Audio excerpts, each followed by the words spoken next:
trouver cet adjectif dans le livre d'Ésaïe, où il parle de nous étions errants ici et là.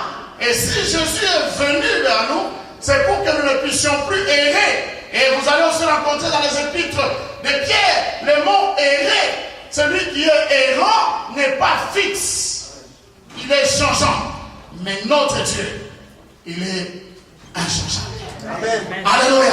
Amen. Alors le but de Dieu, c'est de ramener ce peuple à la vie sédentaire afin de se manifester. Quand tu es encore errant et dans tes pensées, dans tes actions, tu ne seras jamais prospère. Et vous verrez dans les milieux chrétiens, surtout africains, il y a ce qu'on appelle les voyages, la bénédiction du voyage. Alors les chrétiens africains, ceux qui aiment voyager, ils partent. Voir dans son compte, jamais ils montent, toujours descendu, voyage, j'étais là-bas. C'est ça leur bénédiction, c'est ça. Chacun sa façon de voir les choses. Mais lorsqu'on est stable, Dieu peut vous parler. Amen. Dieu peut agir. Dieu peut se manifester dans votre vie. Amen. Amen. Alors le but de Dieu ici, c'est de ramener son peuple dans une terre. Comment ça se fait qu'un peuple de Dieu n'avait pas de terre sur la terre? Il n'y avait pas de place pour les enfants de Dieu. Mais Dieu va leur en donner un. Alléluia. Amen. Parce que la Bible a prévu que nous qui appartenons à Dieu, et comme tout appartient à Dieu, tout vient à nous appartenir. Amen. Amen. Le peuple de Dieu n'a pas chassé les gens dans les Canaan. C'est Dieu qui les a chassés. Et qui peut entrer en jugement avec Dieu? Qui peut entrer en jugement avec Dieu, avec la décision de Dieu? Et Dieu dit, partout tu fouleras de tes pieds, je te le donne. Amen. Amen. Alors là, nous avons terminé un peu la définition du mot hébreu. Alors nous entrons sur le messager d'aujourd'hui qui est Josué. Josué, c'est quoi? Josué, c'est le même nom, mais la consonance est différente que Jésus-Christ. Amen. Josué et Jésus signifient la même chose, sauveur. Amen. Alors ici, nous voyons dans les textes bibliques Dieu qui veut changer des serviteurs. Il a travaillé avec Moïse et la Bible décrit que Moïse était le serviteur de l'Éternel, mais Josué était le serviteur de Moïse. Amen. Il faut bien lire la Bible. Alors ici, les choses vont changer. Moïse étant mort, Josué doit maintenant entrer dans la sphère de serviteur de Dieu. Amen. Mais s'il y a des conditions à remplir, la bénédiction de Dieu est tombée. Le choix est fait. Josué, c'est toi, fils de Nour, que je choisis pour sauver mon peuple, l'amener et le faire entrer dans la terre promise. Alléluia. La Bible contient 32 700 promesses. Et la Bible dira dans 2 Corinthiens, 1er verset 20, c'est en lui, qui est celui-là? Jésus-Christ. Alléluia. Que c'est en lui que se trouve le oui de toutes les promesses de Dieu. 32 700 promesses. En Jésus trouve le oui. Alléluia. Et au travers lequel nous crions et nous disons Amen pour la gloire de Dieu. Amen. Dieu va accomplir sa promesse. Les enfants d'Israël doivent entrer dans une terre nouvelle, une terre promise. Et là, Dieu va commencer à se manifester.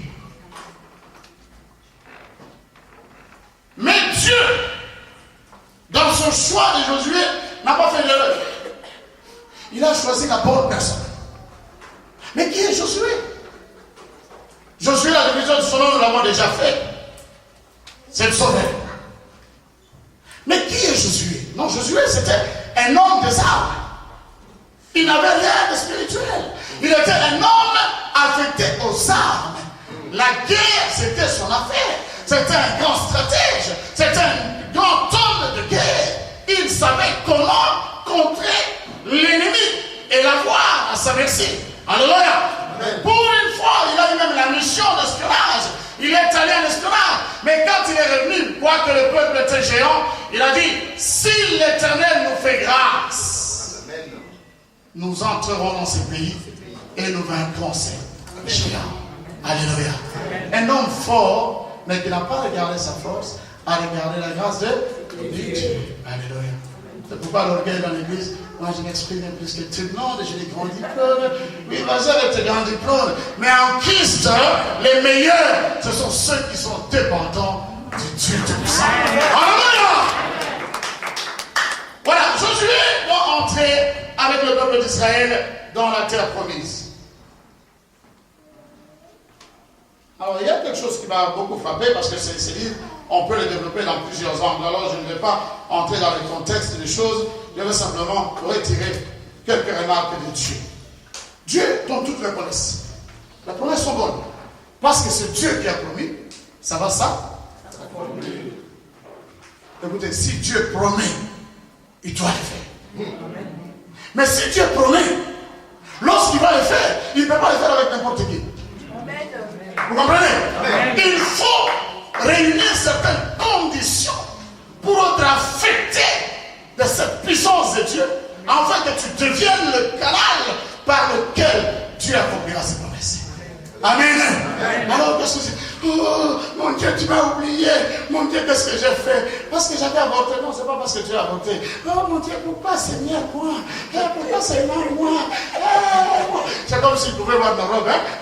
Dis-moi. Amen. Amen. Tout ça, c'est de blabla. Il y a quelque chose qui manque. Dieu veut agir dans ta vie. Mais il y a quelque chose que toi, tu dois faire pour que tu puisses voir cette main toute puissante de Dieu dans ta vie. Alléluia! Dieu a fait le bon choix. C'est Josué. Josué, c'est toi. Non, il n'y a pas d'autre. Dieu ne se trompe pas. C'est toi, Josué. Mais avant, il faut que tu remplisses les conditions. Sois fort et courageux. Dieu a répété 3 fois. 3 fois. Sois fort et comment ça se fait que Dieu vient de me choisir comme l'homme providentiel, l'homme du succès, l'homme de l'accomplissement, va encore me poser des conditions, sois fort et vous savez pourquoi Dieu a demandé à Josué d'être fort et courageux? Il est Dieu, il a tout. Mais pourquoi il n'a pas simplement dit, bon, comme moi j'ai été choisi, prends la force et prends le courage. Amen. C'est comme Moïse qui dit, tu nous as délivrés de Pharaon. Et regarde la mer devant nous.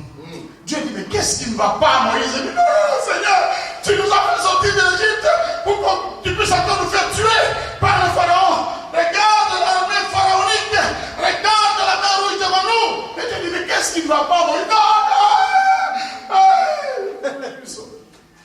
Dieu dit, mais qu'est-ce que tu as?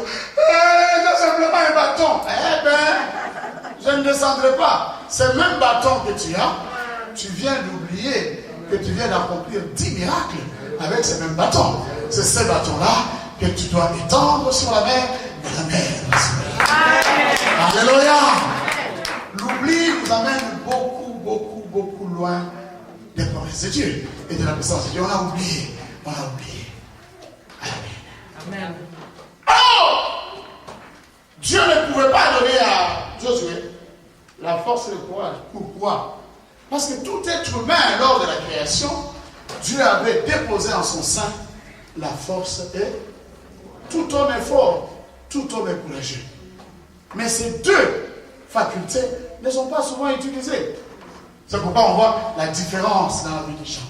Ceux qui ont utilisé la force et le courage réussissent, ceux qui n'ont pas utilisé ne réussissent pas. Amen. Alors, moi je me dis, pourquoi avoir peur?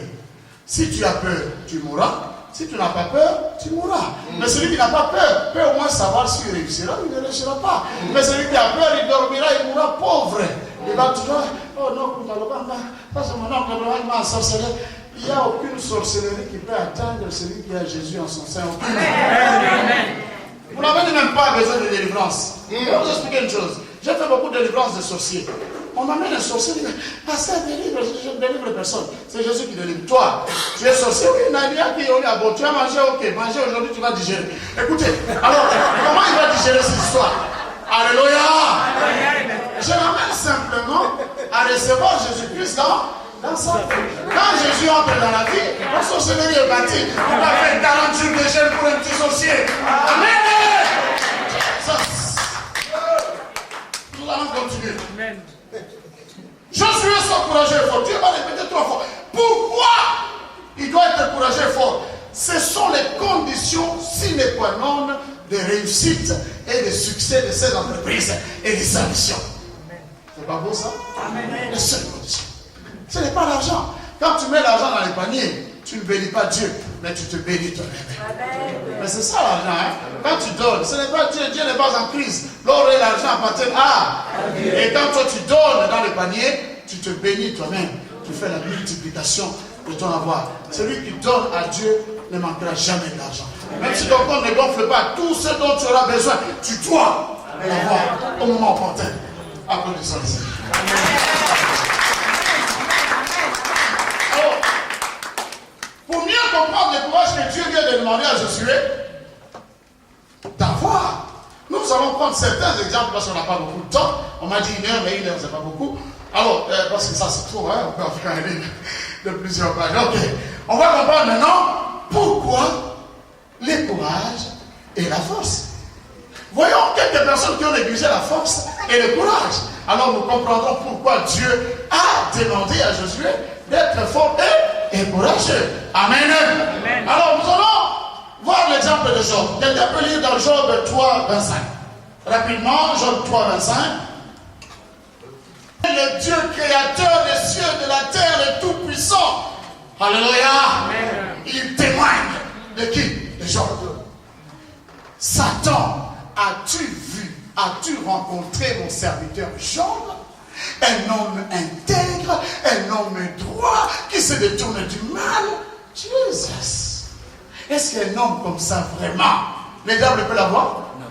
Le diable peut l'avoir? Non. Mais Dieu a témoigné au ciel. Amen. Amen.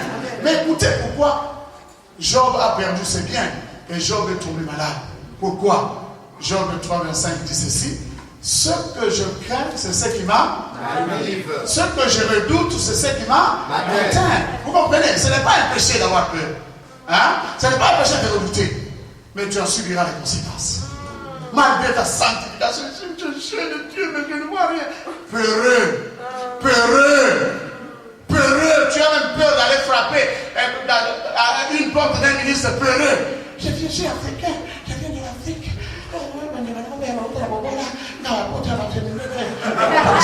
Voilà, vous tous vous êtes en train de vous enterrer petit à petit et vous ne verrez jamais la main de Dieu avec cette peur-là. Vous allez pourrir comme ça, hein, vous voyez, hein? Soyez courageux et forts. Amen. Amen. Mais Job n'avait pas de péché. Mais le malheur lui est arrivé. Pourquoi? Parce qu'il avait peur. Peur de sa fortune. Et il avait aussi le redoute de la maladie. Ce sont les deux choses qui lui sont arrivées. Mon frère, ma soeur, sois courageux et fort. Tu auras la victoire de ton côté. Amen. Amen. Amen. Parce que du côté de Dieu, nous sommes tous bénis. Et la Bible dit c'est la bénédiction de l'Éternel qui enrichit. Alors pourquoi il n'y a pas de riches ici? Tout le monde compte. Tout le monde compte ici. Qui ne compte pas ici? Tout le monde compte. Hein? Nous avons des comptes, mais nous continuons à compter. Amen. Amen. Mais lorsque Dieu entre dans la vie d'un homme, il enrichit. Je vous dis la vérité. Un frère m'a dit, mais pasteur, pourquoi toi tu n'es pas trop riche? Il dit, écoutez, ne vous mesurez pas, moi je suis serviteur de Dieu. Mais vous êtes enfant de Dieu. Alléluia. Moi je passe des moments dans la vie pour apprendre. Mon école avec Dieu n'est pas encore finie. Mais je vous dis une chose, je ne suis pas pauvre. Je n'ai jamais manqué de quoi que ce soit. Amen. Amen. Mais vous avez le droit de devenir millionnaire, multimillionnaire. Vous avez le droit. Amen. Amen. Ne vous contentez pas de 2 000 euros. Non, c'est pas ça que Dieu veut. Dieu veut te faire plus que ça. Amen. Dieu veut te faire plus que ça.